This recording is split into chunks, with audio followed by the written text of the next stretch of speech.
Bueno, bienvenidos a esta clase número 3 de constelaciones familiares.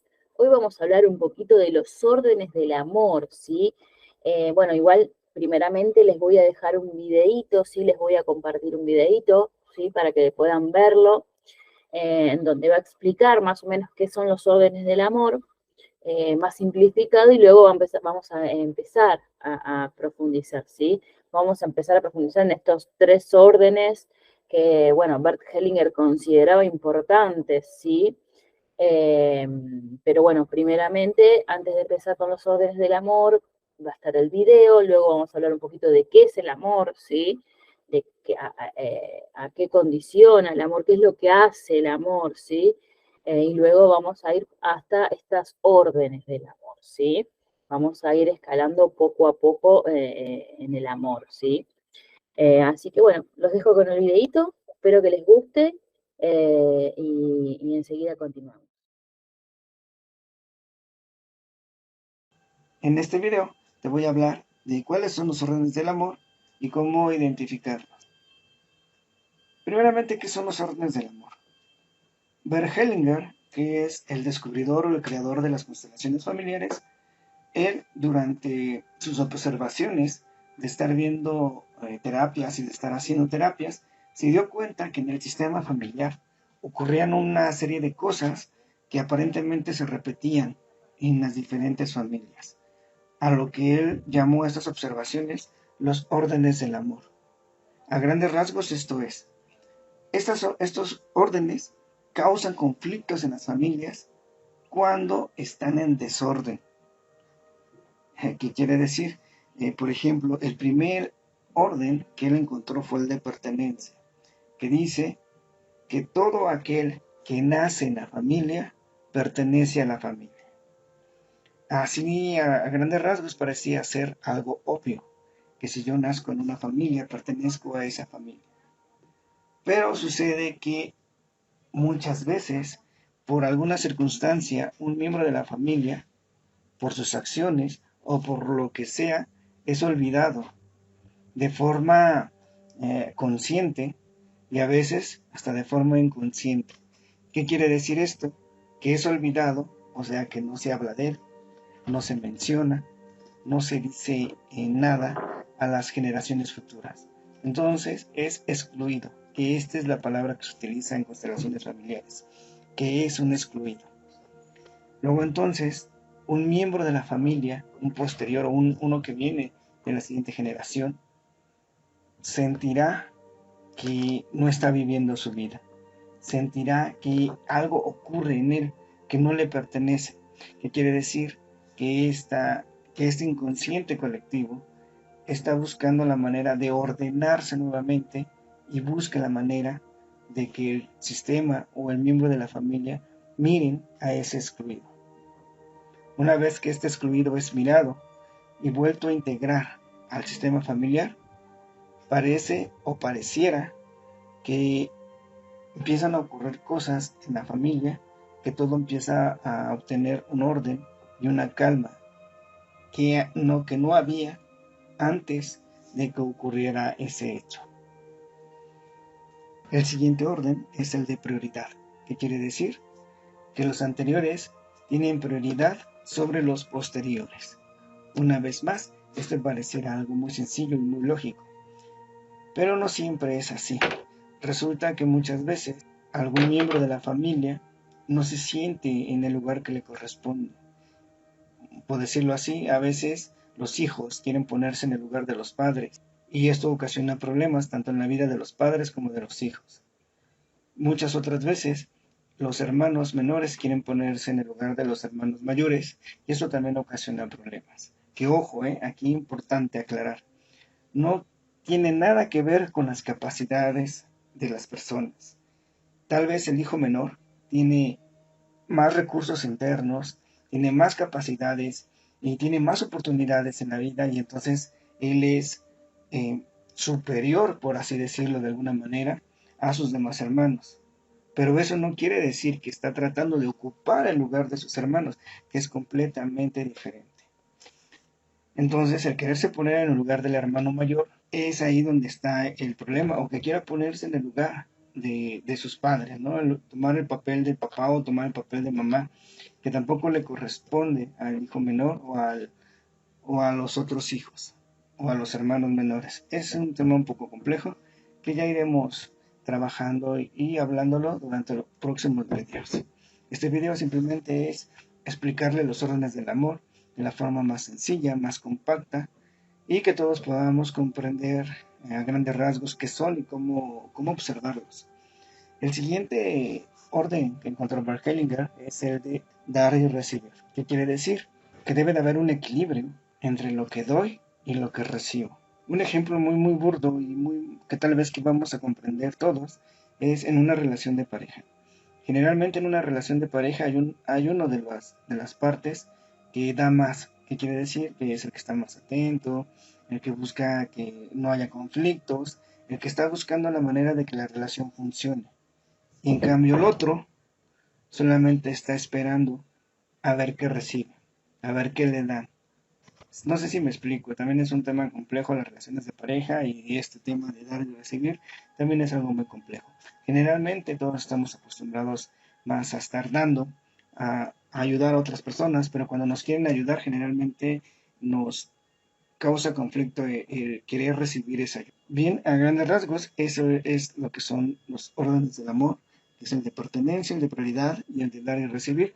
Muy posiblemente otros colegas, consteladores o facilitadores en constelaciones familiares los nombrarán de diferente manera, pero básicamente eso es lo que son. ¿Cómo identificarlos? Ya les había dicho pertenencia. Muchas veces los familiares que son excluidos, el familiar que está tratando de reconocerlo o de incluirlo en el sistema familiar, siente que está viviendo una vida que no es de él, siente que algo falla, que no corresponde a sus intereses o hacia donde él quiere ir. En el siguiente, en el de prioridad, generalmente la persona que está desubicada, él no lo observan las personas externas, ¿no? En donde el hijo menor se siente por encima del mayor, pero ya lo dije, no desde la manera de sus habilidades o sus capacidades, sino de que él quiere ser, por ejemplo, el que pone cierto orden o el que tiene que tomar ciertas decisiones sobre los beneficios de los demás. No sé, ya cada familia tendrá su propio sistema de cómo maneja la ubicación de cada uno de sus hijos, ¿no? De cuál es el papel del hermano mayor, cuál es el papel del medio, cuál es el papel del pequeño. Cada familia tiene sus propias reglas, aunque también hay reglas generales, pero básicamente esto es cómo se está manejando el propio sistema familiar. El siguiente de dar y recibir, generalmente no nos damos cuenta, ¿no? Estamos como que acostumbrados más a estar dando y cuando nos dan algo, nos sentimos raro. Es esas personas que nos dan algo y no sabemos cómo. Bueno, vamos a comenzar hablando sobre el amor, ¿sí? Los seres humanos necesitamos amar y sentirnos amados, ¿sí? Para poder darle valor a nuestra existencia. El sentir que hay un amor, ¿sí? En nuestro corazón, eh, destinado a nuestros seres queridos, a nuestros hobbies, a nuestras pasiones, ¿sí? Voy a alejar un poquito la cámara porque pienso que está muy cerquita. Ahí está. Voy a desconectar acá. Ahí está.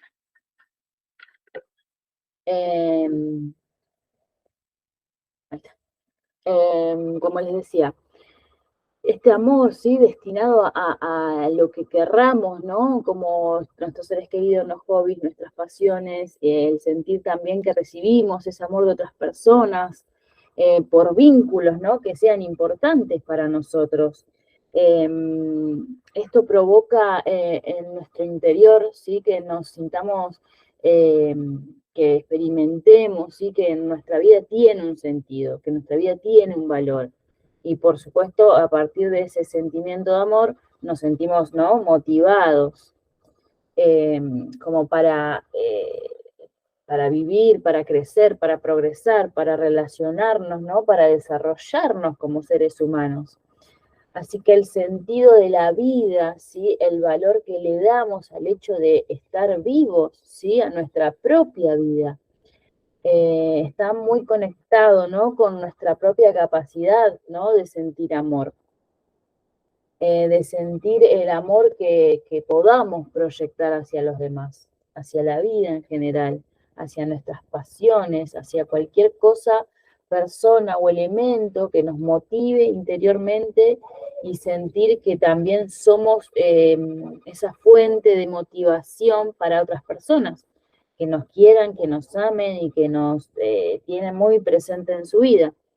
Lo importante es, acá es entender que partimos, ¿no? De este amor, de esta base infantil, ¿no? De un pensamiento infantil, de lo que representa o debe ser, ¿no? El amor, ¿sí? Los niños son personas como, bueno, como todos saben, son personas muy inocentes, muy, pero muy inocentes, ¿sí? Y están, digamos, como poseídos, ¿no? Entre comillas, por cierta ingenuidad, por cierta inocencia desde la que crecen, ¿no? No hay nada más hermoso y más lindo y más puro que un niño.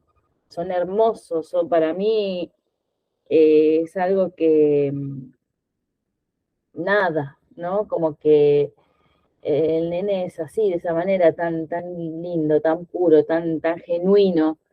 Eh, entonces, desde esa, ¿no? Cierta inocencia que creen, experimentan y o desean creer que es el amor, que lo es todo en la vida y que el amor lo puede todo, así piensan esos niños, ¿no? Entonces es como que tenemos estos dos ideales de que son originales respecto a nuestro concepto, a nuestra idea de lo que es o debe ser el amor, ¿sí? Dame un segundito. De esta idea, ¿no? Que tienen los niños, que el amor es lo más valioso que existe, el amar, el ser amado, el amor debería ser, digamos, tan mágico, tan poderoso, que lo pudiera todo, que todo se pudiera solucionar, resolver, conseguir, lograr a través de ese amor, ¿no? A través de sentir ese amor. Este ideal es lo que provoca esa inocencia, ¿no? En los niños, esto que parecen puros, que no tienen esa concepción de maldad del mundo, cuando están en esa edad tan temprana, que sienten que el amor es algo que les fluye por dentro y lo transmiten, ¿no? Hacia lo demás con mucha naturalidad. Por eso siempre dicen, como por ejemplo, que los niños siempre dicen la verdad, o sea, o expresan esa verdad con sus sentimientos, ¿sí? Eh, por eso siempre esa pureza de los niños, sobre todo más chiquititos, tipo 2, 3, 4, 5 años, que son bastante puros, bastante inocentes. Eh, pero bueno, por supuesto que a lo largo de que el niño, ¿no? Vaya creciendo, vaya viviendo experiencias que confronten, ¿no? Estos ideales, vaya observando esas contradicciones, como por ejemplo en sus padres o en sus adultos, en esos adultos que lo rodean, que se vaya dando cuenta que el amor eh, sí es maravilloso sentirlo, experimentarlo, pero que no es que lo puede todo y que parece que haya cosas que sean más valiosas que el propio amor. Entonces, poco a poco se va a ir desencantando de ese amor, ¿no? Eh, Pasa mucho cuando en la separación, ¿no? De los padres, que los chicos hacen como cosas para que sus papás vuelvan a unirse, desde su inocencia, desde ese amor de no poder entender por qué está pasando, ¿no? Entonces, cuando ya más o menos logran entender eh, y se empiezan a desencantar de que, bueno, no todo es este mundo mágico, ¿no? O tal vez, bueno, sea de a poco, a ver, no va a ser de una manera brusca, ¿sí? Generalmente va poco a poco, pero puede ser de una manera brusca, digamos, a través de un gran trauma, una gran situación que los sofoque, que representa una realidad muy difícil de asumir, y entonces quedará, ¿no? Como ese trauma, como esa sensación de que el amor lo puede todo, por ejemplo, ¿sí? Si recibe un maltrato, por ejemplo, o si su mamá se muere, o si su papá se muere, o lo abandonan, o no lo cuidan desde el amor, sino que están todo el día retándolo demasiado, le imponen, no sé, normas muy difíciles que él no entiende o no comprende o no se las explican, ¿no? Entonces, a partir de esa situación eh, que confrontan ese ideal de amor que tiene todo niño, ¿no? Digamos, nada más al nacer, se va generando como una herida interior, una herida de desamor, ¿sí? Una herida a partir del cual interiorizamos que el amor, perdón, que en el amor pasa algo, ¿sí? Que el amor no debe ser todo o no debe ser todo lo poderoso que pensamos, ¿no? O que creíamos que debía ser en esta mente de niños, ¿no? Entonces empiezan como a romper esos ideales, o los ideales de familia, o los ideales de relaciones, porque hay estos desencuentros, porque hay estas contradicciones, porque pasan cosas dolorosas que se supone que desde el amor, ¿no? Eso no debería pasar nunca, ¿no? En este ideal que tiene un niño de amor, ¿no? Entonces ahí entramos en ese desamor y en esa parte de inocencia que queda como perdida porque empezamos a desconfiar del amor. Quedan asociados en nuestro interior que el amor conlleva un dolor y que ese dolor de alguna manera es más fuerte o más poderoso que el amor. Y por eso las personas, aunque a veces quieran mucho o se quieran mucho, muchas veces terminan haciéndole un daño que resulta irreparable, ¿sí? Entonces, tenemos la gran frustración es que aparece el dolor, aparece el dolor, el desencuentro, ¿sí? No me refiero, digamos, cuando decimos de este dolor, ¿no? A estas discusiones o pequeños conflictos, ¿no? Sino a esos conflictos que nos abruman, que representan una realidad que nos resulta muy difícil de concebir, ¿no? Como de pensar que esto pudiera llegar a ser, ¿no? De esa manera. Entonces, ¿no? Aparece ese dolor que da la sensación de que tiene más poder que el amor, que a veces incluso es más valioso porque las personas actúan más, digamos, desde su dolor que desde su amor. Y entonces ahí aparece otro factor, ¿no? Muy importante de orden, ¿sí? Que tiene que haber un orden establecido, ¿sí? De que tiene o sea, que tiene que estructurarse la vida, se tiene que estructurar las relaciones, se tiene que estructurar los vínculos. Entonces muchas veces los niños también sienten cierta resistencia a ese orden, ¿no? Especialmente cuando ese orden no se lo explican bien, no se los explican desde un acompañamiento, ¿no? A través de ese amor, sino que interfiere mucho lo que es el dolor. Entonces, por amor no lo vale todo, no se puede todo. Hay un dolor y hay un orden que establecer. Entonces, y muchas veces ese orden no es explicado de una manera sencilla, se siente como si fuera un orden que hay que imponer, ¿sí?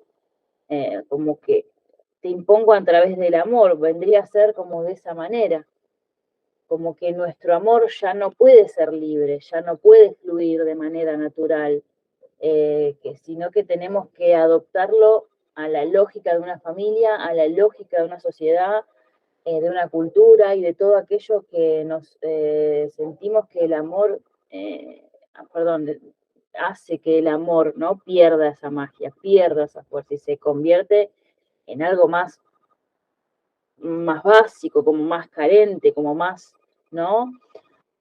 Entonces, o sea, por lo que hay que esforzarse para conseguirlo, o se convierte en algo traumático y doloroso, por lo que incluso podemos llegar a protegernos, ¿no? De este sentimiento de amor, porque es como que el amor lleva como mucho esfuerzo, ¿no? Entonces, a través de ese dolor que va a experimentar ese niño según vaya creciendo, ¿sí? Por los desencuentros que reciba, no sé, de sus seres queridos o de los adultos o de sus padres o de las personas que lo rodean, puede, ¿no? Ocurrir dos cosas a través de este dolor, ¿sí?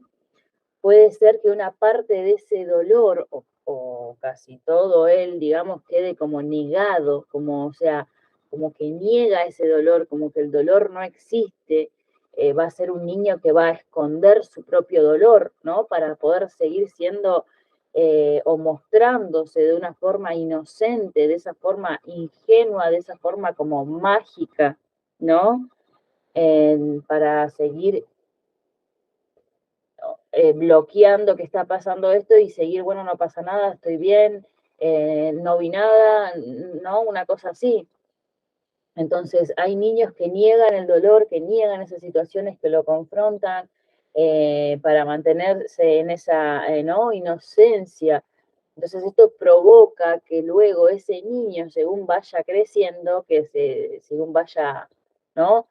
Siendo más adulto, si no asume lo que es esa realidad, las circunstancias en las que vive, en las que hay dolor, ¿sí? Se van a mantener en un estado como infantilizado, como que tengo un amigo que es así, que el negro, vos le estás contando algo y es como que no te va a escuchar profundamente y se va como que siempre va a, bueno, no pasa nada, ¿no? Como de esa manera, como que no, nunca está mal, ¿no? Como vendría a ser de esta manera.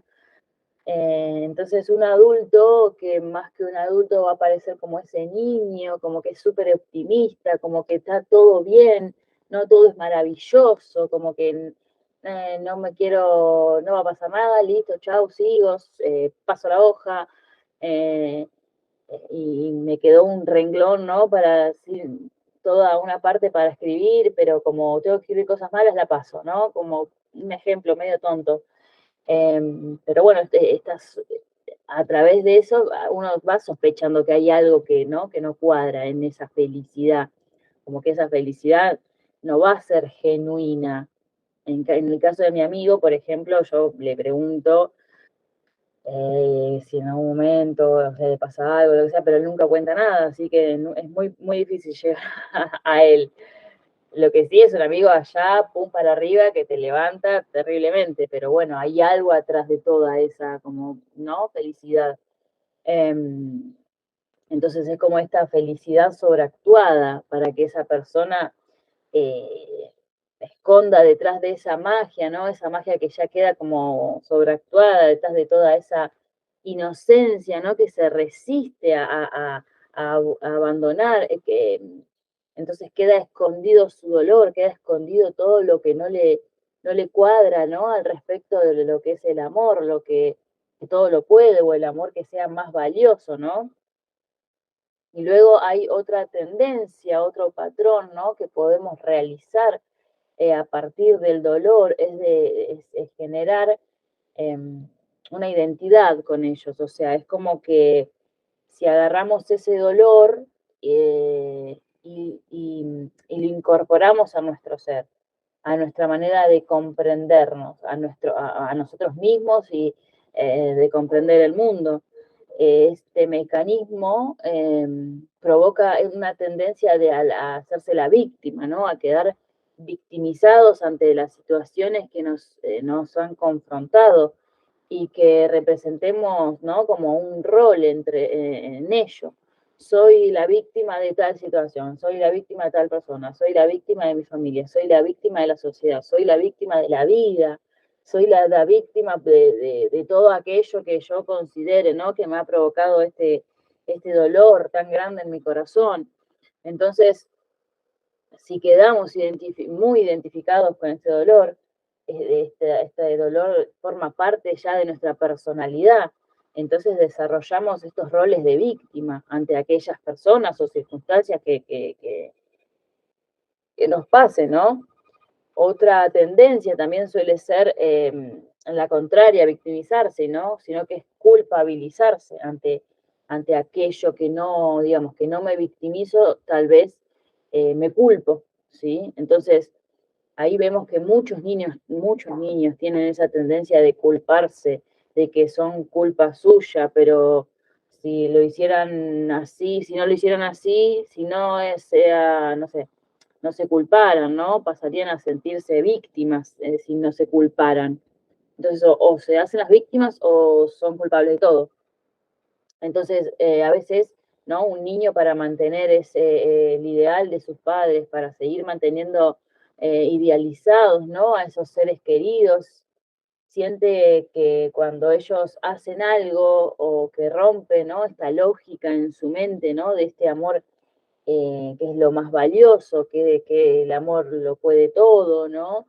Eh, es por algo que ellos no hicieron mal, que ese niño, y ahí ese niño aprende a culparse a sí mismo, incluso de todas las cosas que por ahí ni siquiera tienen la culpa, pero se echan la culpa de ellos, ¿sí? Y esa culpa es para protegerse de sentirse víctima de sus seres queridos, de las personas que más aman, ¿no? Especialmente su mamá y su papá. Entonces, acá ya tenemos como el dolor, ¿no? Cada vez este dolor toma más protagonismo, ¿no? En nuestra vida. O bien por lo que tenemos demasiado presente y nos cansamos tanto desde la victimización como desde la culpabilización, o bien porque tenemos esa tendencia a negarlo, a que no me duele nada, a que no pasa nada, a que todo está bien, todo es fantástico, y niego ese dolor, porque, digamos, ese dolor que hay en mi corazón.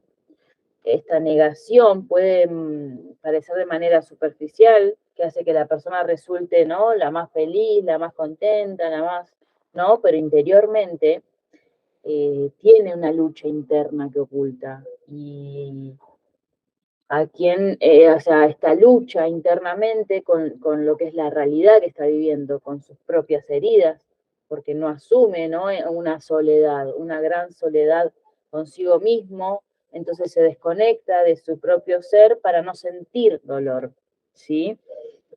No, ¿cuántas veces hay personas, por ejemplo, que están como felices, ¿no? Como felices de estar en una fiesta, felices, están pum, pum, pum, ¿no? Y el otro día se suicida. Son personas que niegan, ¿no? Que niegan para no sentir ese dolor. Y bueno, es normal que sea así y que todos utilicemos estos mecanismos, ¿no? Porque, por ejemplo, de niños no tenemos recursos para hacerlo de una manera diferente. Somos vulnerables, somos sensibles, somos emocionales, entonces todo nos afecta un montón, ¿sí? Hay niños que salen más sensibles que otros. Yo tengo 4 hijos y la primera es súper sensible, mal, mal, mal, mal. El segundo es sensible también, pero hasta ahí. El tercero ya no es tan sensible, es muy poco, y la cuarta ya no es nada sensible. Tiene sus sentimientos igual, es muy amorosa y muy todo, pero la sensibilidad a que algo enseguida llora no le afecte, ¿no? Como, entonces a eso me refiero, como que son muy sensibles, muy vulnerables, que a veces hay muchos niños que mucho le afecta, ¿sí? Entonces, ante esa vulnerabilidad, esa exposición a circunstancias, ¿no? confrontativas, porque los padres también son seres humanos y también tienen sus heridas y también se equivocan en muchas cosas, ¿no? O la sociedad, la estructura de la manera en la que está, el colegio, el bullying, ¿no? Todo ese dolor que uno tiene que experimentar de niños, o más, hoy en día parece que cada vez los niños están como más vulnerables, más heridos, parecería, porque hay, espero que vaya, ¿no? Cambiando un poquito de la evolución, ¿no? Pero vienen ya padres heridos, pasan eso a sus padres, a esos niños terminan, ¿no? Como expresándolo en la escuela a veces, y haciendo mucho bullying o pegando o esto o el otro y no entienden que lastiman porque en realidad viven así ellos a veces. Entonces ya a partir desde chiquititos queda como algo lastimado o bueno, hoy en día con la tendencia de los celulares hay muchos padres y madres que no le dan mucha bola a sus hijos también. Entonces se sienten solos y lo único que hacen es querer llamar la atención. Pero bueno, pasa todo esto, ¿no? Entonces, al asumir ese dolor, ¿no? Y poder cuando, ¿no? Gestionarlo de una manera más sana, más consciente, dejar ¿no? De enseñar por el dolor y aprender y crecer del dolor. Obviamente que no es fácil, requieren todo un aprendizaje, requiere todo un proceso, requiere todo unos referentes que también nos enseñen cómo hacerlo, ¿sí? Y, y eso en referentes, digamos, no están llegando o los referentes no son los adecuados, vamos a terminar asumiendo victimizaciones o culpabilizaciones que van a condicionar, ¿no? Nuestra manera de pensar o nuestra manera de mirarnos a nosotros mismos o sencillamente tratar de escapar, ¿no? De este dolor, de no pasó, de no se pedí perdón, no sé asumir el dolor, no sé asumir cuando hice mal, no sé asumir, ¿no? De esta manera. Entonces, escapamos, ¿no? De mil maneras diferentes, con adicciones o con máscaras que nos ponemos a las demás personas y que parecemos felices, exitosas, agradables, pero que al final esa máscara que ponemos, ¿no? Hacia afuera, nos la acabamos también creyendo nosotros mismos que somos esa felicidad pura. O sea que esa máscara hacia afuera también nos termina, ¿no? Enmascarando a nosotros mismos por dentro. Por eso es tan importante saber darle lugar al dolor, que vaya más allá de la supervivencia, más allá de seguir adelante, más allá de adoptarnos a lo que nosotros nos toque vivir, ¿sí? Porque más que adoptarnos, lo que terminamos es sobreadaptarnos, ¿sí? Tiende a hacer una sobreadaptación, ¿sí? Hay una pérdida de nuestro ser, hay una pérdida de nuestra esencia, ¿no? Y no me refiero a esa inocencia infantil, ¿sí? Que debe ser transitada para poder madurar y crecer, ¿sí? Me refiero, digamos, a otra pérdida que es la conexión con uno mismo, la conexión con lo que uno siente realmente en cada momento, ¿no? De su vida, la conexión con el momento presente, ¿sí? Entonces, eh, en ese, en ese momento, ¿no? Que tengamos este dolor muy intenso, ¿sí? El pasado y el futuro están más presentes que el propio presente, ¿sí? O sea, nos estamos acordando de cosas que nos han hecho, ¿no? Daño a lo largo de la vida o estamos preocupados por lo que nos puede ocurrir o negamos todo eso y vivimos como en un mundo de ensueño, ¿no? Pero que denota interiormente que una soledad, que hay una soledad por asumir, la conciencia de ese dolor, ¿no? Y muchas veces esta negación del dolor conlleva síntomas físicos, a síntomas de enfermedad, y que nuestro cuerpo exprese eso que no nos atrevemos a reconocer, ¿sí? A través de nuestra identidad, de nuestro ser, de nuestro ego, ¿sí? no nos acabamos de expresar y de entender a nosotros mismos en estas propias, en estas experiencias de dolor, ¿sí? Y eso genera una gran confusión interna en nuestro ego, ¿no? Ese ego se convierte en una máscara incluso para nosotros mismos, ¿sí? Por eso es tan importante aprender a gestionar el dolor y poder sobre el orden de, de que en la vida hay un orden y hay una estructura, ¿sí? Y tiene que haber una lógica que se da mejor o peor también. Hay una serie de patrones, ¿no? Que pueden interferir y pueden terminar pronunciando, ¿no? Este dolor, exagerando este dolor, subiendo ese, ¿no? Ese volumen a ese dolor. Y estos patrones ante el orden establecido, ¿no? Sea cual sea este orden, suelen ser los siguientes, ¿no? O nos sometemos, ¿no? Eh, a esta sumisión, ¿no? Total, ¿sí? De convertirnos en niños muy obedientes, el orden que nos comunica o que nos educan o que nos adoctrinan como que las cosas son así porque lo dice alguien, porque es así, porque nada más que tenés que hacerlo y ya, ¿sí? De esa manera, ¿no? Entonces, entramos en un patrón de sometimiento, ¿sí? De sumisión y nos convertimos en niños hiper obedientes, ¿sí? Independientemente de nuestra edad. Podemos ser adultos con muchos años y que nos comportamos con eso, como esos nenes, ¿no?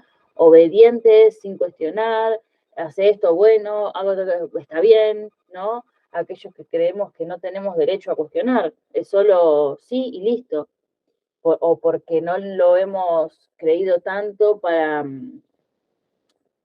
que para no tener, ¿no? Esas cosas, o que no puede ser de otra manera, es así, ¿sí? Entonces, tenemos el patrón de sometimiento ante el orden, y si no, tenemos el patrón contrario, que vendría a ser la rebeldía, el rebelarse, ¿no? A todo ese orden, estar en contra de todo, ser anti esto, anti el otro, anti lo que sea, ¿no? Entonces, ese es un nuevo orden, ante el orden de ir en contra del orden, ¿sí? O sea, que también la rebeldía hay una obediencia, y hay una obediencia a rebelarse contra todo lo que me están imponiendo, ¿sí? Todo lo establecido. Todos conocemos esas personas, por ejemplo, muy rebeldes, que les cuesta adaptarse a cualquier norma o a cualquier tradición o cualquier acto, ¿no? De buena educación, como por ejemplo llegar puntual, ¿sí? O sea, no sé, quedamos con alguien que tiene que llegar una hora, pero como estas personas son impuntuales constantemente, siempre van a llegar a cualquier hora. Y se lamentan, a veces dicen, no, no, no, como que se lamentan por serlo, pero siguen siendo impuntuales. Entonces hay una dificultad con asumir ese orden, con asumir eh, esa ordenanza, ¿no? Porque hay una rebeldía interior. A mí, digamos, como que a mí no se me tiene que imponer horarios, ¿no? A mí no se me tiene que imponer llegar a determinada hora, ¿no? Entonces, estas personas, ¿no? Que la rebeldía les fluye a través de, por ejemplo, la puntualidad, o otras personas la rebeldía les fluye a través de ahorrar dinero y lo gastan demasiado, lo derrochan de una manera, ¿no? Poco consciente y poco elaborada. Hay quien la rebeldía les sale a través de su cuerpo y no se cuidan a sí mismos, comiendo mal, durmiendo mal. Entonces muchas veces tenemos que compaginar, ¿no? Todas estas partes de nosotros en las que nos hemos vuelto hiperobedientes al orden establecido, ¿sí? O otras partes en las que nos hemos vuelto hiperrebeldes, ¿no? A ese mismo orden o a esos mismos factores del orden. Hay personas, ¿no?, que son muy educadas hablando, pero también son muy impuntuales para llegar a los sitios. Hay personas que, no sé, son muy sarcásticos, irónicos, pero luego, por ejemplo, luego llegan puntualmente a una cita, a un lugar, ¿sí?, en las que se comprometen en que tienen que llegar, ¿sí? Entonces, tenemos siempre una lucha interna en la que hay aspectos en lo que tal vez somos estrictamente obedientes y otros aspectos en los que somos estrictamente desobedientes o rebeldes, ¿sí? Y, y el patrón que podemos desarrollar ante este orden, ante esta lógica, ante lo que representa, ¿no?, vivir dentro de esta estructura social, familiar, cultural o moral, es el imponer nuestro propio criterio, imponer nuestras propias órdenes, nuestras propias normas, ¿no? Entonces, esa también es una especie, ¿no?, como de rebeldía, pero es diferente porque la rebeldía es antiorden. Entonces, acá seríamos antiorden, sí, pero si yo impongo el orden, que los demás también tienen que cumplir. Entonces, en algunos aspectos de nuestra vida somos así y creemos que tenemos la razón en todo o en algo, o imponemos que los demás nos den la razón o que hagan o lo hagan a nuestra manera, ¿no? Y nosotros sabemos cuál es la mejor manera de hacerlo porque lo sabemos porque somos así. Y esto es así y no hay otra, no hay otra. Mi padre. Eh, y entonces, bueno, estos tres patrones, ¿sí? Nos vamos moviendo, ¿no?, respecto al orden, hasta que no nos volvamos conscientes, hasta que no nos podamos integrar, ¿no?, a un orden sano desde el cual no nos sentimos que tenemos que estar, ¿no?, siempre obediendo, o que tengamos la necesidad de rebelarnos ante todo lo que tengamos, ¿no?, o que tengamos ese ímpetu de imponer en nuestro orden a los demás, como si tuviéramos siempre, ¿no?, la razón, ¿sí? La forma, ¿sí?, de relacionarnos, perdón, con el orden es de una manera sana, equilibrada, consciente, sensata, ¿sí? Siempre que va a ser, ¿no?, para nosotros un problema. El orden que hay, ¿sí?, son dos factores que vamos a tener que medir respecto, ¿no?, al amor, ¿sí? Entonces, para poderlo madurar y no quedarnos estancados en ese amor inocente de niño o ese niño herido ante su dolor porque no ha podido, ¿no?, integrar esto, se le escapa, ¿no?, se le escapa de las manos y se empieza a victimizar en exceso o culpabilizarse en exceso y hasta a veces las dos cosas a la vez, se hace la víctima y se culpa, ¿no? Entonces tenemos que aprender a mediar en la vida con ese dolor, con esa estructura lógica, ¿no? Con la lógica, ¿no? ¿Para qué? Para poder armar de una manera sana, consciente, sin hacernos daño ni a nosotros mismos y sin hacerle daño a los demás, ¿sí?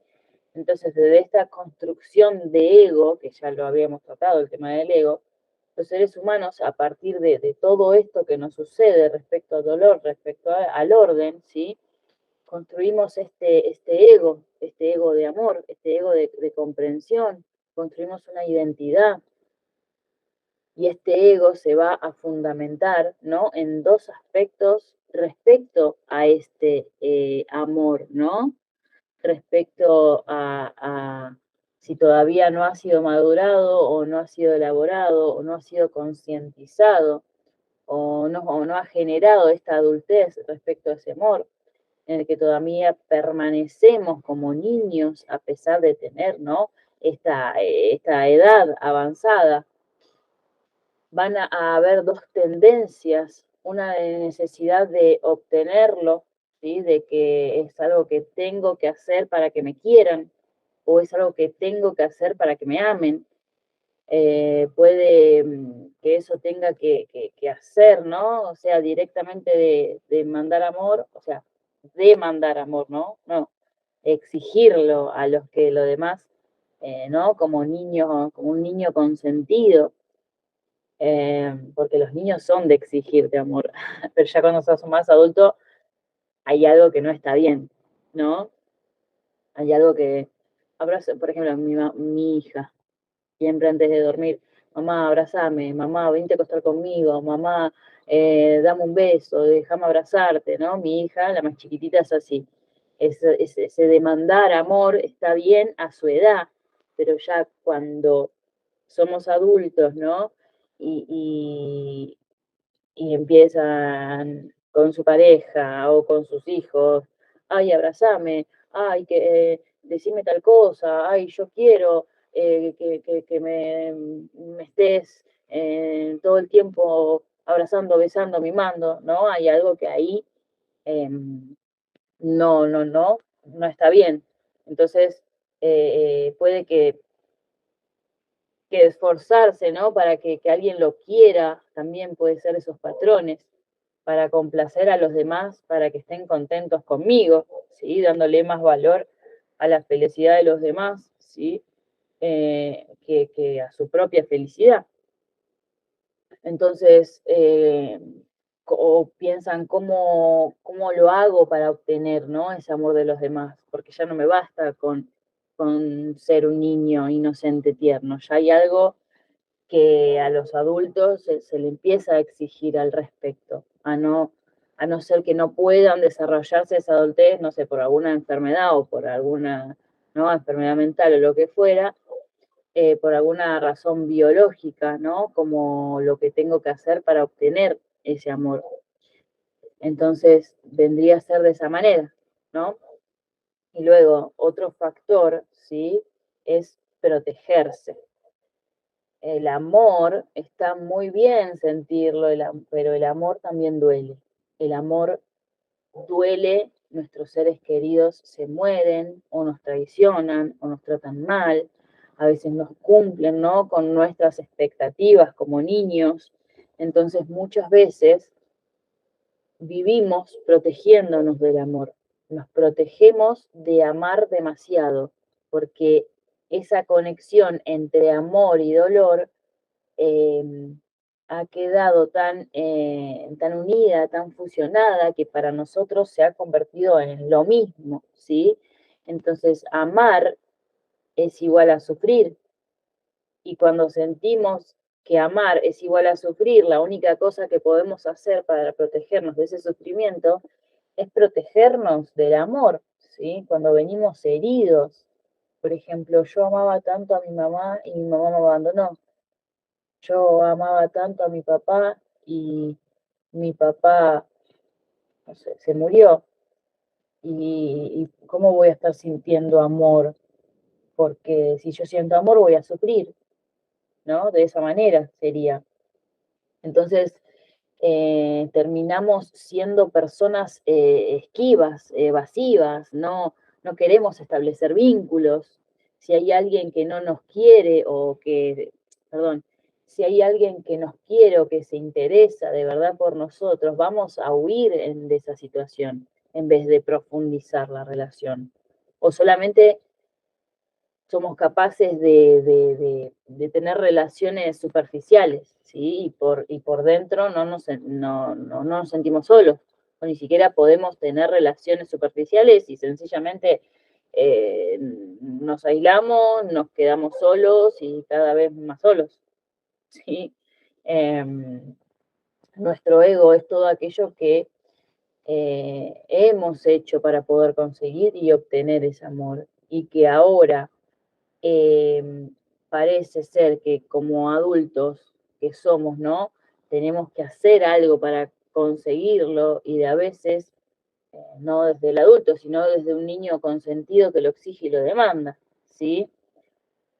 O lo que tenemos que hacer para protegernos, para que el amor no nos duela. Entonces, todas esas heridas que bueno, que hemos comentado, ¿no? Anteriormente. Entonces, nuestro ego mata nuestra esencia, porque el amor se convierte en algo que se tiene que intercambiar y lo único que le da canal y soporte al amor es esa especie, ¿no?, de intercambio en el que yo te doy y vos me das, ¿sí? Eh, Está bien que haya un canal, porque luego se los voy a explicar, ese canal de dar y recibir, pero también está el amor como sentimiento. Y ese amor como sentimiento no tiene nada que ver con estos intercambios, ¿sí? No tiene nada que ver con ganarse, o sea, con ganárselo o demandarlo o exigirlo o lograrlo, ¿sí? Entonces, nuestro ego también, por supuesto, se protege de que no nos hagan daño, no nos quiera, nos quiere proteger de que nos rompan el corazón, de que no suframos esos duelos muy severos, pero tanta protección, ¿sí? Tanta, o sea, lo que hace muchas veces es que mata ese sentimiento de dolor y este dolor se convierte en desamor, ¿sí? Porque no quiero que me duela, no quiero volver a sentir esa experiencia, no quiero sentir ese dolor en mi corazón que me mata, ¿no? Vendría a ser de esa manera, porque luchar tanto para conseguir amor o luchar tanto para protegernos del amor conlleva vivir en un dolor instalado, en un dolor de forma de sufrimiento. Entonces, vivimos en ese desamor porque el amor se ha convertido en algo difícil para nosotros, en algo que tiene un precio muy caro. Entonces, darnos cuenta que hemos pasado de un ideal infantil en el que el amor lo puede todo, en el que el amor es maravilloso, en el que el amor es fantástico, el amor es lo más lindo que hay, ese, tiene ese brillo, tiene nuestra existencia, a un punto en el que el amor conlleva esfuerzo, conlleva protección, conlleva sacrificio, conlleva riesgos. Entonces ese ego se encarga de gestionar, ¿no?, todo eso. Hay egos muy adultos, ¿no?, entre comillas, y no me refiero al adulto consciente, sino al hiperadulto, ese adulto que se ha vuelto demasiado serio y para él es todo un esfuerzo y es toda una protección, entonces, ¿no?, a todo lo toma como, a ver, ¿no? Distancia, primero me alejo, lo veo, me fijo, a ver si me conviene, si no me conviene, entonces ahí no fluye, no nos podemos dejar llevar. Y también hay esos egos muy inmaduros, egos muy niños en los que negamos la existencia del dolor, ¿sí? Como lo explicábamos recién. Y somos como niños en que todo tiene que ser divertido. Y si no, esto es muy aburrido, entonces negamos que sufrimos, negamos que las cosas nos pasan, nos afectan, negamos las emociones, negamos este sufrimiento y solamente aceptamos lo que es esas lindas emociones, ¿sí? Entonces, como no procesamos estos duelos y vamos generando un pozo, ¿no?, en nuestro interior de dolor, en el que en un momento a otro puede brotar y a través de estos síntomas físicos, de inhibiciones, de fobias, de una sensación de como que no me siento bien o cómodo con este mundo, ¿no? Como que soy un extraño en este mundo.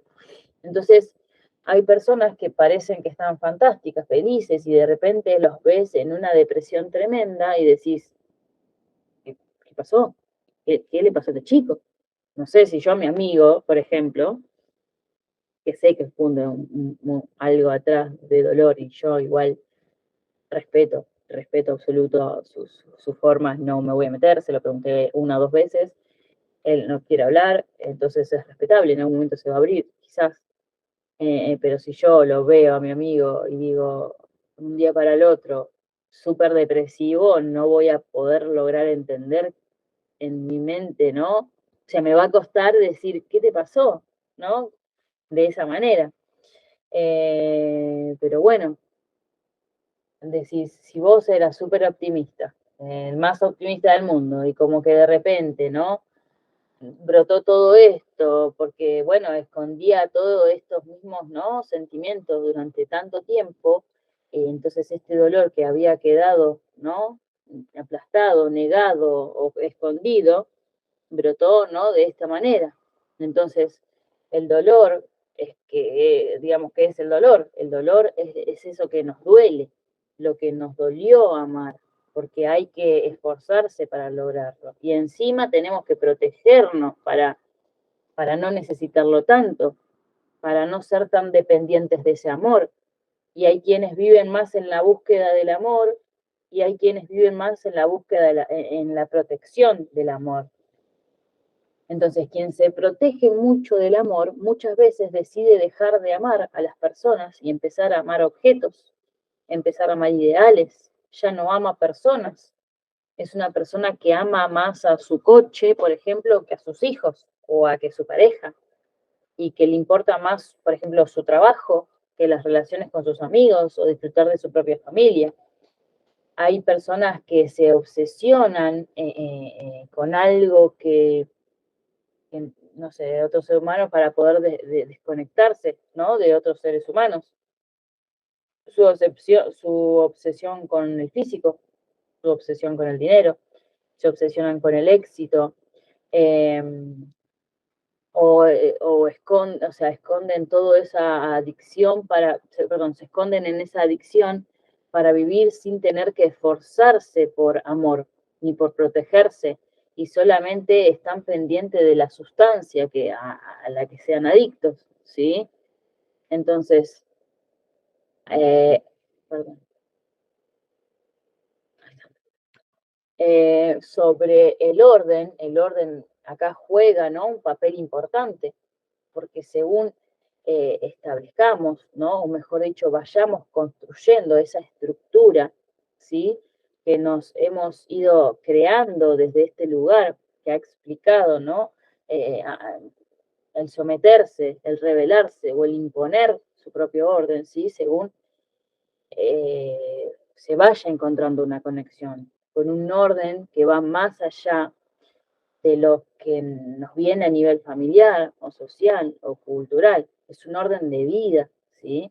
Según vayamos conectando, ¿no?, con este orden de vida, este orden que nos va a ayudar a que nuestro dolor nos duela mucho menos. Y si no logramos este orden o se nos escapa este dolor, nos va a doler mucho más, ¿sí? Y entonces, este orden, ¿sí?, que tiene que ver con un orden que va más allá, ¿sí?, de lo culturalmente influido por estas energías, ¿sí?, a través de la familia. Es un orden que Bert Hellinger, ¿sí?, el creador de las constelaciones familiares, lo llamó los órdenes del amor, ¿sí? Este orden sistemático, ¿sí?, el orden que nos permite relacionarnos con los demás o con la vida y haciéndonos el menor daño posible, causándonos el menor dolor. Y ante ese daño que es inevitable porque la vida nos duele y siempre suceden cosas, no, o sea, circunstancias, no siempre, no, no constantemente hablando, pero sí a lo largo de nuestra vida, vamos viviendo circunstancias que nos confrontan y este orden lo que nos permite es asimilarlas para generar conciencia y aprendizaje, ¿no?, con ellos y no quedarnos estancados en un estado en que nos sentimos muy víctimas o muy culpables ante lo sucedido, o en un estado de negación de eso que ha sucedido, eso que ha pasado. Por eso son tan importantes estos órdenes del amor, para que a través de ellos eh, vamos a poder lograr amar de una forma sana, en la que vamos a poder superar, vamos a poder ir más allá de ese niño mágico ideal que creía que el amor lo podía todo. A este siguiente niño, ¿no?, desencantado, en el que el amor empieza a doler demasiado, vamos a poder ir más allá de ello, para poder llegar al adulto consciente que sabe amar y sabe permitirse recibir amor sin hacer daño a los demás, sin hacérselo al mismo, ¿no?, a sí mismo. o como mínimo a través de la menor cantidad de daño posible, porque siempre hay, ¿no?, cierto dolor, muchas veces es inevitable. Si se nos muere un ser querido, vamos a ponernos tristes. Si alguien nos dice algo que nos molesta, vamos a sentirnos enojados. Pero para no quedarnos atrapados en ese dolor, eh, y convertirlo, o sea, no quedarnos atrapados, y de ese dolor convertirlo en enfermedad o convertirlo en pensamientos obsesivos o quedarnos amargados ante eso, ¿sí? Si cumplimos estos órdenes del amor, el amor se vuelve algo sano para nosotros y consciente, ¿no? Más allá del niño inocente que creía que el amor era lo más lindo, ¿sí? Y no hacía falta ningún orden, no establecer ningún tipo de orden, ¿sí? Y más allá de este niño herido también que quedó frustrado, decepcionado, desilusionado, que se dio cuenta de que el dolor existe y que además hay ciertos órdenes que son necesarios para que haya una estructura, ¿no?, dentro de las familias, de las sociedades, de los grupos o de estos grupos colectivos, ¿no? También. Entonces, Bert Hellinger estableció estos 3 órdenes del amor, que voy a explicar, a, a explicar, a extender, mejor dicho, porque... Bueno, los órdenes del amor que voy a explicar a continuación son los siguientes, ¿sí? El orden de pertenencia, el orden de jerarquía y el dar y recibir, o dar y tomar, ¿sí? También se llama de esa manera, dar y tomar. El orden de pertenencia es el siguiente. Todo miembro de una familia tiene derecho a pertenecer en ella, ¿sí? Pero estos órdenes del amor que les voy a explicar muy específicamente respecto a lo que sería así la familia, porque es como más fácil, es más fácil de comprenderlos de esa manera, ¿sí? También se pueden extrapolar, ¿no? O poner, ¿sí?, en otro tipo de colectivo como de pareja o en la humanidad en sí en general, pero bueno, vamos a dejarlo en lo que sería familia, ¿sí?, porque es mucho más fácil de comprender. Todo ser humano tiene derecho a pertenecer, ¿sí?, a una familia, a una especie, a un grupo, ¿no?, social, de pertenecer, tiene derecho de pertenecer, ¿sí? Es un derecho que tenemos por el simple hecho de haber nacido, ¿sí? Em, Dentro de una familia, ¿sí? Como ya estábamos hablando recién, ¿sí? Dentro de lo que sería familia, ¿sí? Entonces, esto, al nacer en un núcleo familiar, esto nos convierte en un miembro más de esa familia, dentro de lo que sería esta humanidad, nos convierte dentro de esta especie humana, ¿sí? Pero este derecho de pertenencia o a la pertenencia no siempre se respeta. Entonces, va a ser interesante que aprendamos a diferenciar distintos tipos de emociones, ¿sí? Están las emociones inclusivas y las emociones exclusivas, ¿sí? O excluyentes, ¿sí? Las emociones inclusivas son las que nos permiten reconocer ese derecho de pertenencia de miembros de nuestra familia, ¿sí? Son emociones que nos permiten incluir, integrar, ¿sí? La palabra más certera sería integrar a este miembro a nuestro núcleo, ¿sí? Son las emociones que necesitamos experimentar para decirle a cualquier miembro de nuestra familia que pertenece, que tiene su lugar, ¿sí?, dentro de esta familia. Estas 2 emociones inclusivas vienen a ser la compasión y la humildad, ¿sí? Por supuesto, bueno, estas emociones, estas 2 emociones están muy conectadas con lo que sería el amor, ¿sí? El amor consciente, el amor sano, el amor adulto. La compasión nos permite comprender que todo aquello que tiene esa persona, ese miembro de la familia, que no nos guste, que nos genera malestar o que nos genera un disgusto, ¿sí? Eh, es, eh, digamos, no es porque esa persona tenga maldad o tenga algo malo, sino que porque sencillamente desde su nivel de conciencia en estos momentos, que está en esos momentos, o esa vibración que está en ese momento, actúa de esta forma, ¿sí? Entonces la compasión nos permite eso, tratar de comprender que él tiene un malestar o que él vivió un malestar, ¿sí? La emoción contraria de esta emoción, ¿sí? Son varias emociones, pero una de ellas, la más fácil de comprender, sería el rencor, ¿sí? También están en el también está el enojo, el odio, ¿sí? Eh, y cuando nos entramos en ese enojo, por ejemplo, en ese rencor, decimos, esta persona no debería pertenecer a esta familia, ¿sí? Incluso a veces llegamos a desear, ¿no? Eh, eh, desear que la persona no exista, que no tenga ningún lugar en la familia o en un grupo social, o incluso que no pertenezca a esta humanidad, ¿sí? O que en esta vida, digamos, hay veces que le podemos desear la muerte a ese familiar, ¿no? No porque esté, digamos, sufriendo algún tipo de enfermedad o algo, ¿no?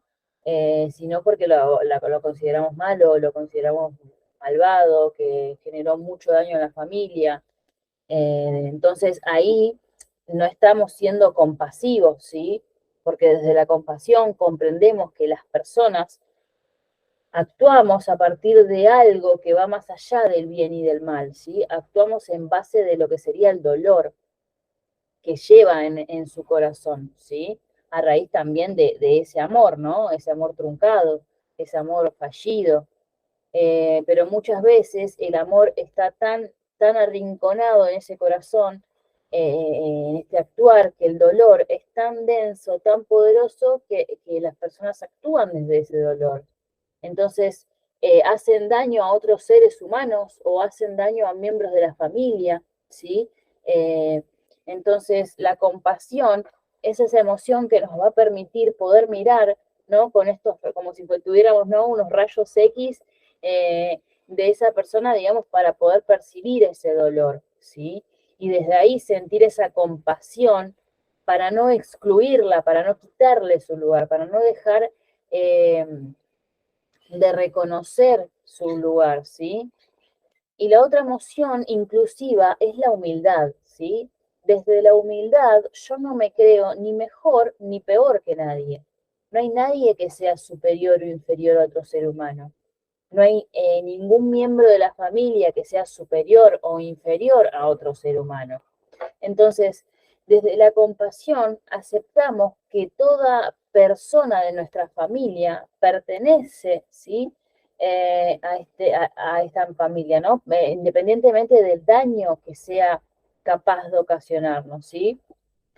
Pero esto no significa que estemos sometidos a su daño o a su dolor o no defendernos, ¿sí? Digamos, como que no va por ahí de un lado de sumisión o de sometimiento, ¿sí? Pero es algo más interior desde nuestro corazón, ¿sí? Que debemos ser capaces de asumir que esa persona forma parte de la familia y por más, eh, por más daño que haya causado, ¿sí? Por por más grande que sea el dolor, ¿sí? Forma parte de esa familia. Tal vez tengamos todos también que aprender, quizás, ¿no? De ese dolor, porque quizás trabajando y metiéndonos en constelaciones podemos llegar a encontrar la raíz de ese dolor, ¿sí? Y ese dolor que hizo tanto daño, tanto a él como para la afuera, ¿sí? Eh, entonces, hay que, no, o sea, no significa que esta persona que haya causado mal no nos defendamos, o si nos maltrata, o si nos pone en riesgo de nuestra vida, ¿no? No, no es de defendernos, sino de darle ese lugar, ese espacio, ¿sí? En la familia. Entonces, ¿quién diferencia entre buenos y malos? ¿Sí? Diferencia entre buenos y, o sea, un niño diferencia entre buenos y malos, ¿no? Ese niño que no ha crecido eh, viendo películas y le gusta identificar la película de quién es el bueno y quién es el malo para estar a favor del bueno y en contra del malo. Entonces, todo lo que sea reconocer, ¿no? La pertenencia del ser humano a nuestra familia representa que nuestro niño, ¿sí? No ha evolucionado y todavía estamos en esa concepción dualista del bien y del mal, o no hayamos desarrollado nuestro ego, ¿sí? Como los vinimos trabajando. Entonces, la compasión nos permite transitar también este tema y madurar esta necesidad de diferenciar entre buenos y malos, ¿sí? Y reconocer que todos los seres humanos pertenecemos, y cuando no obramos bien o no actuamos bien y hacemos daño, es sencillamente por una inconsciencia que surge a través de un dolor no asumido, ¿sí? eh, Más allá del daño que haya hecho, ¿no?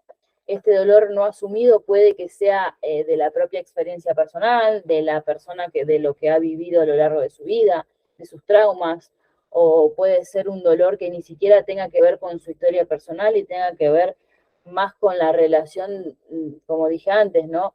De un familiar, ¿sí? Y asumió ese rol, perdón, y asumió ese dolor por lealtad, ¿sí? Este dolor asumido por lealtad, que bueno, lo voy a explicar en el siguiente orden del amor, que es, digamos, la jerarquía. Entonces, desde la compasión, ¿sí? Podemos comprender y aceptarnos, ¿sí? O aceptar que todo miembro de nuestra familia se merece ser reconocido como tal, ¿sí? Y darles espacio, ese lugar de pertenencia, ¿sí? En la familia. Aunque nos tengamos que defender o alejar de vos, por ejemplo, porque sos peligroso para nosotros, pero a nivel interior, a nivel alma, por decirlo, ¿no? De alguna forma, perteneces a nuestra familia, ¿no?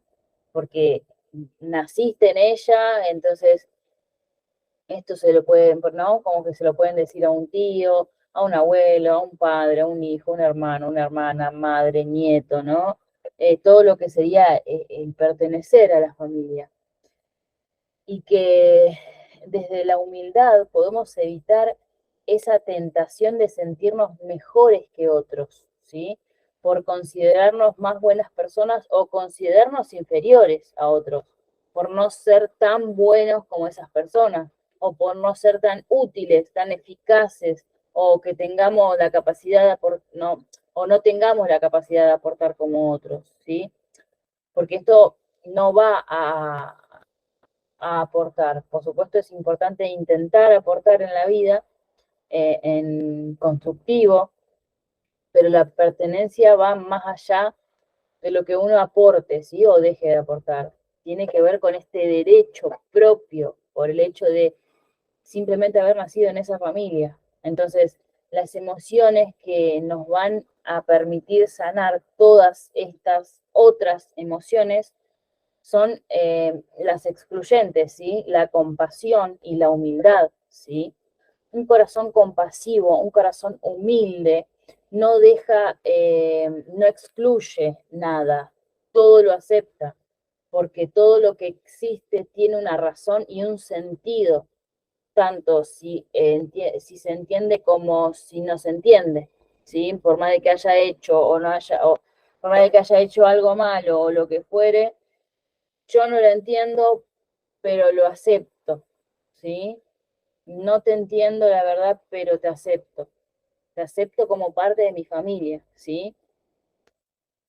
Entonces, es como que nuestro amor sea un amor sano, consciente, y desde el cual no excluyamos la pertenencia de nadie, ¿sí? Y luego tenemos lo que son las emociones excluyentes, ¿sí? Que son eh,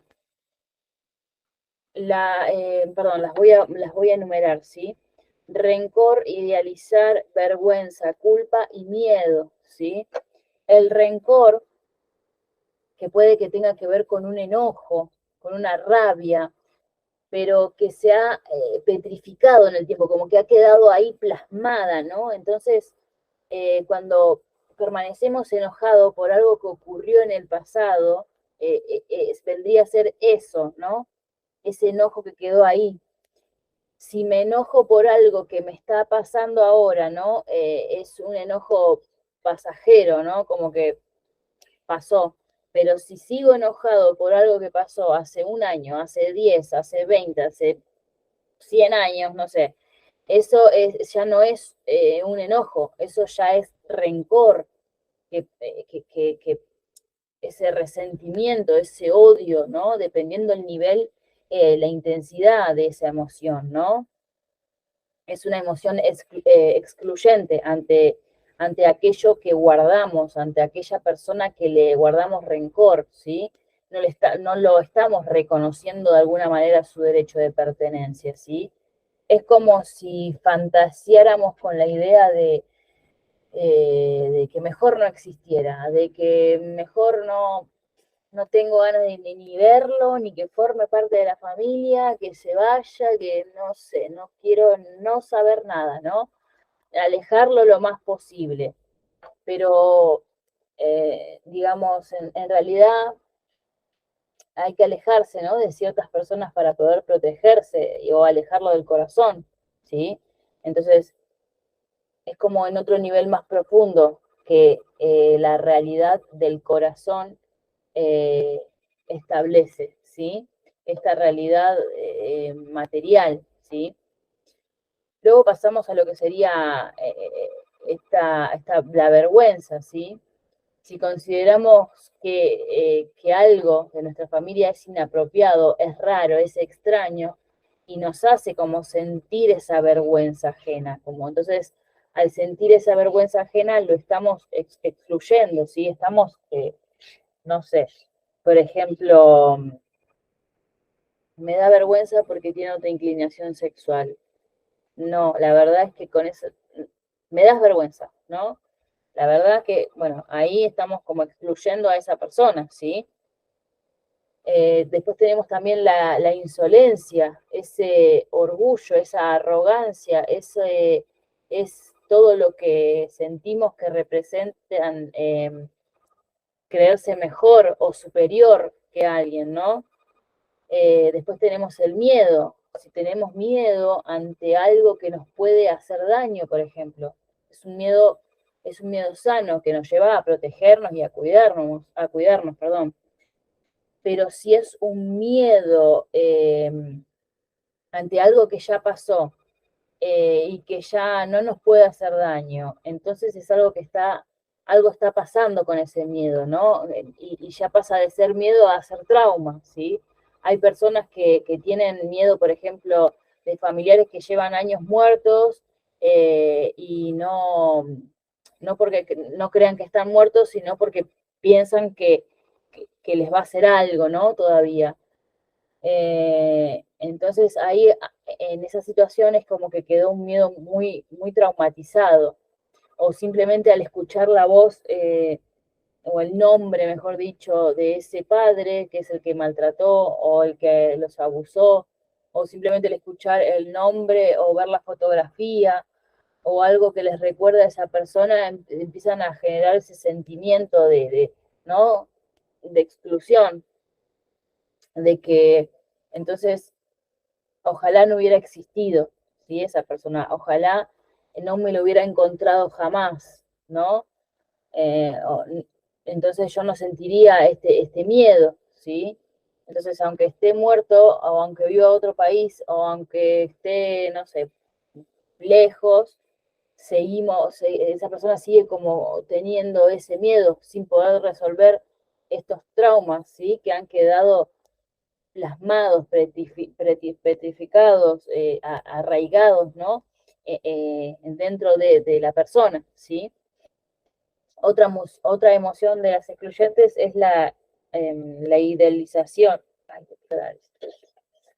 Que bueno, esto lo voy a explicar mejor cuando estemos en la parte de la idealización, ¿no? De alguien, idealizar a alguien, ¿no? Considerarlo como superior a nosotros. Esta persona es superior a mí porque es más inteligente, o porque es más atractiva, o porque es más simpática, porque, no sé, por lo que sea que lo consideren es alguien más superior que yo.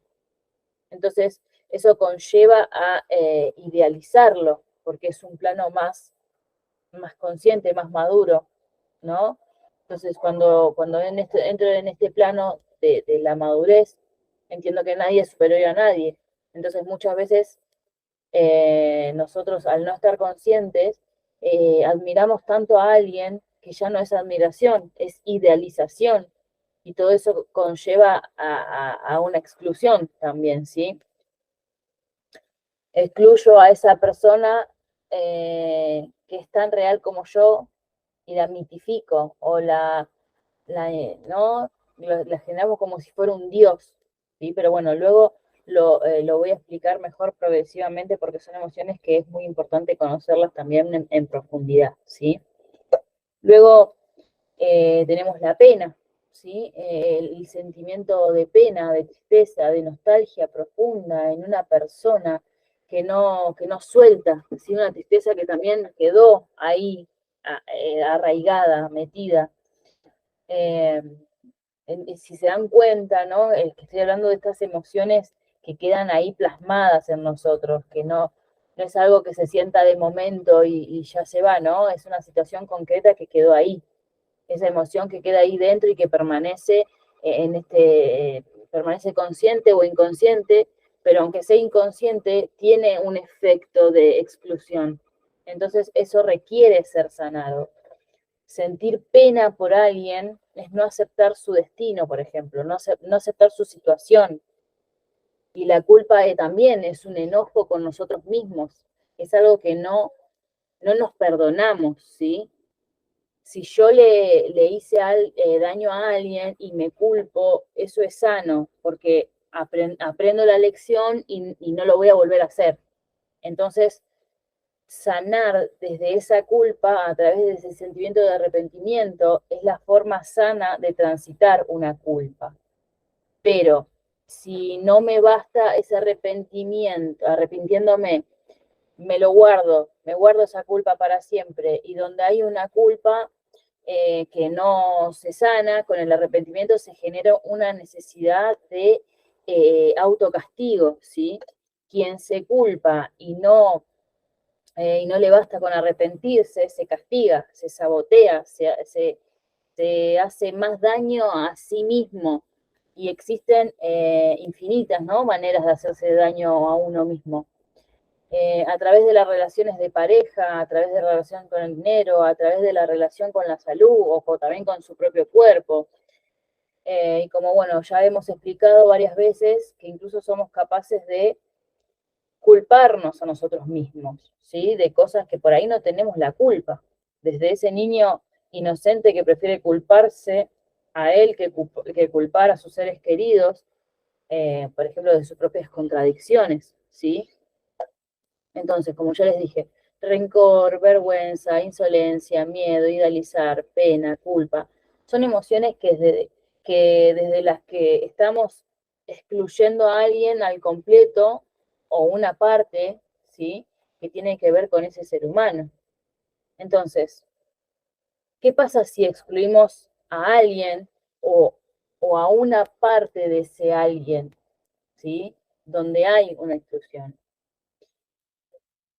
Ese orden de la vida que pertenece, perdón, que pretende ayudarnos o guiarnos para que generemos la máxima conciencia posible, para que evolucionemos, genera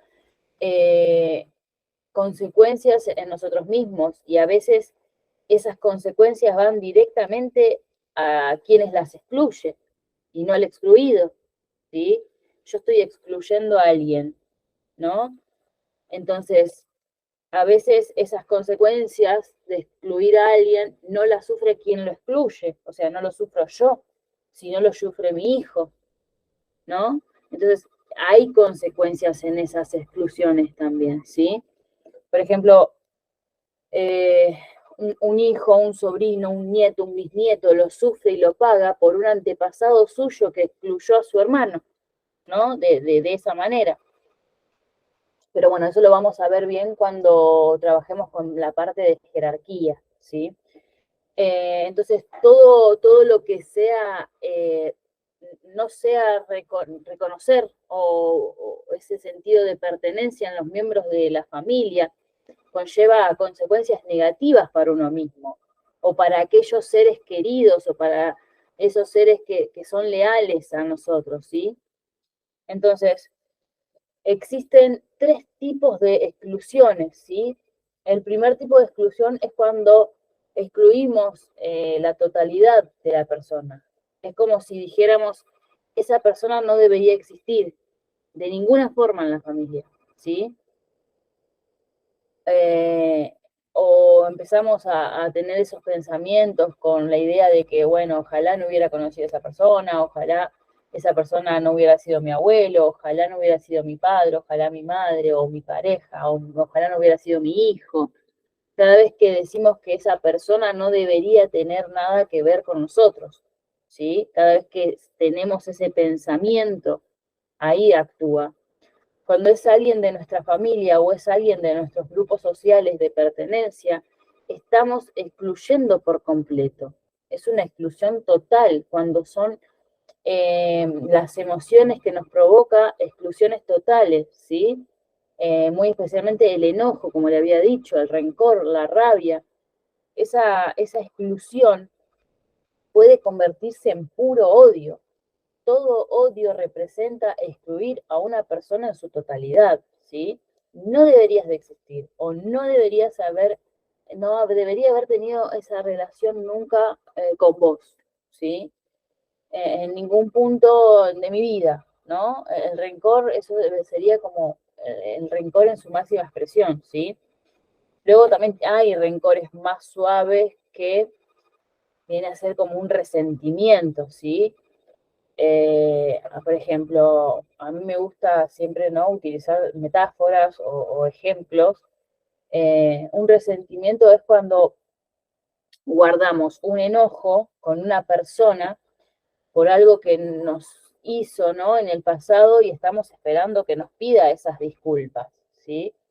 Como que si nos piden ese perdón o esas disculpas, eh, podemos soltar ese resentimiento, ¿no? Esa rabia.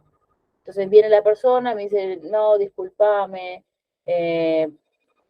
yo no quise, no sé, no quise haberte sacado ese dinero porque, qué sé yo, y demás. Entonces estaba en una situación complicada, ¿no? Entonces ahí nos pide perdón. Entonces en nuestro inconsciente uno piensa, no te reconozco en tu pertenencia, no te quiero ni ver en mi familia, pero si me pedís perdón, entonces ahí podemos, ¿no?, volver a relacionarnos. Pero ¿cómo puede ser que no hayas hecho esto, no? Entonces, rencor es cuando sentimos esos rencores perdón, eso es lo que sería algo más suave. Después tenemos esto que es rencor, que no vale, ¿no?, que nos pidan disculpas. Nos tienen que compensar con algo, no sé, que tiene que ser sumamente reparador ante lo que me hizo esa persona, ¿sí? No me basta que diga perdón y ya está.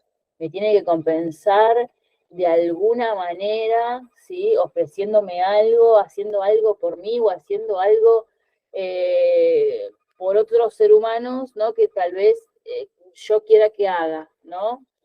Pero necesito que esa persona tiene que reparar el daño que hizo con alguna acción, ¿no? Eso vendría a ser un rencor de esa manera. Y luego tenemos el odio, sí, que el odio va más allá. Esa persona, no sé, debe sufrir. Esa persona debe vivir un gran sufrimiento, pero no va a reparar, ¿no?, algo con eso. No buscamos el odio, sino que buscamos destruir a la persona. Queremos que sufra. El odio busca venganza y esa venganza puede llevar a cabo en la realidad, ¿sí? Una venganza que mantengamos desde la fantasía, ¿no? Imaginándolo que les pasan cosas malas a esa persona. Y encima que le pasan cosas malas, nosotros no nos sentimos bien con eso que pensamos, ¿sí? O que ojalá se muriera, ojalá tenga un accidente, ojalá se enferme, ojalá, me río porque me estoy con una frase que escuché de mi mamá, ojalá que le meta los cuernos y que me lo ha dicho a mí. Hoy me río porque, bueno, en su momento lo sufrí, pero hoy me río porque sí que pasa. Me río para no llorar, como quien dice la frase, ¿no? Ojalá que le meta los cuernos y que sufra eso que le está haciendo su marido, ¿no? Ese odio que se presenta en las personas, ¿no? Sí, entonces lo que estamos esperando es a que nos lo reconozca y nos recompense es el rencor. Si simplemente estamos esperando las disculpas, es un resentimiento. Entonces, existen, como les dije, distintos tipos de exclusión, ¿sí? Te excluyo completamente hasta que me pidas perdón, hasta que repares tu daño, o hagas lo que hagas, nunca voy a volver a reconocerte. Y además te deseo que sufras, que te mueras, que te pasen cosas, y bueno, eso vendría a ser como el odio más puro, ¿sí? También este miedo que ha quedado, ¿no? Arraigado, genera también esa exclusión total de la persona. Es un miedo a alguien que ya no nos puede hacer daño, pero seguimos teniendo igual ese miedo, seguimos quedando como es con ese trauma. Entonces eso nos afecta, nos genera conductas no sé, fóbicas en otros aspectos de la vida. Vemos a una persona por la calle que se parece a esa persona que nos hizo daño y nos sentimos como que, no sé, que nos tiembla todo el cuerpo y que nos está por agarrar un ataque de ansiedad. Entonces eso es un trauma que se generó, ese miedo pasó a trauma, no lo pudo soltar, ¿sí? Entonces ese miedo eh, hacia algo que ya no es peligroso para nosotros, pero nosotros seguimos en ese miedo, provoca una exclusión también de la persona, ¿sí? Entonces debemos sacar esos traumas, ¿sí? Eh, Esto más o menos viene a ser lo que sería todos estos sentimientos que produce, ¿no? La pertenencia, ¿sí? Esta posición, de esta manera, este tipo de exclusiones de las personas, ¿sí? Luego vamos a pasar con el segundo orden, ¿no? Que vendría a ser la jerarquía, ¿sí? Pasamos al segundo bloque.